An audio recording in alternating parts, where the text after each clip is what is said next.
এক গ্রামে ছিল এক পুরাতন কুয়া। গ্রামের সবাই ওই কুয়া থেকে পানি তুলতো, কিন্তু হঠাৎ একদিন অদ্ভুত ঘটনা ঘটতে শুরু করলো। যখনই কেউ কুয়াতে বালতি ফেলতো, কিছুক্ষণ পর দড়ি টানলে দেখা যেত বালতিটি নেই। গ্রামের লোকজন অবাক হলো। প্রথমে তারা ভাবলো হয়তো দড়ি খুলে বালতিটি পানিতে পড়ে গেছে, কিন্তু এটা প্রতিবারই ঘটতে শুরু করলো।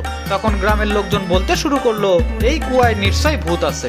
তখন গ্রামের সব গণ্যমান্য ব্যক্তি দেশের সব বড় বড় কবিরাজকে ডেকে নিয়ে আসলো কুয়া থেকে জিন ভূত তাড়ানোর জন্য, কিন্তু কেউই এই সমস্যার সমাধান করতে পারলো না। তখন এক তরুণ যুবক বলল, আমি এই কুয়ায় নামবো, দেখবো এই কুয়ায় কি আছে। তবে শর্ত আছে, আমি যে দড়ি ধরে নিচে নামবো সেই দড়ির অন্য প্রান্তে সবার সাথে আমার বাবা মাও থাকতে হবে। গ্রামের লোকজন বলল, এটা আবার কোনো শর্ত হলো নাকি? অবশেষে সবাই রাজি হলো। যুবকটি মাজায় দড়ি বেঁধে নিচে নেমে দেখলো কুয়ার ভিতর একটা বানর বসে আছে। তখন যুবকটি বুঝতে পারলো এই বানরটাই দড়ি থেকে বালতি খুলে ফেলতো। তারপর যুবকটি বানরটাকে কাঁধে বসিয়ে দড়ি টানার সংকেত দিল। তখন লোকজন দড়ি ধরে টানতে লাগলো এবং যুবকটি উপরে উঠতে শুরু করলো।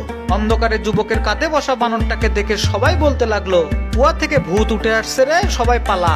ভয় পেয়ে সবাই দড়ি ছেড়ে দৌড়ে পালালো। কিন্তু যুবকের মা বাবা দড়ি ছেড়ে কোথাও গেল না, কারণ তারা জানতো তাদের কলিজার টুকরা সন্তান ওই কুয়ার মধ্যে আছে। তাই শরীরের সমস্ত শক্তি দিয়ে তারা ছেলেকে কুয়া থেকে টেনে তুললো।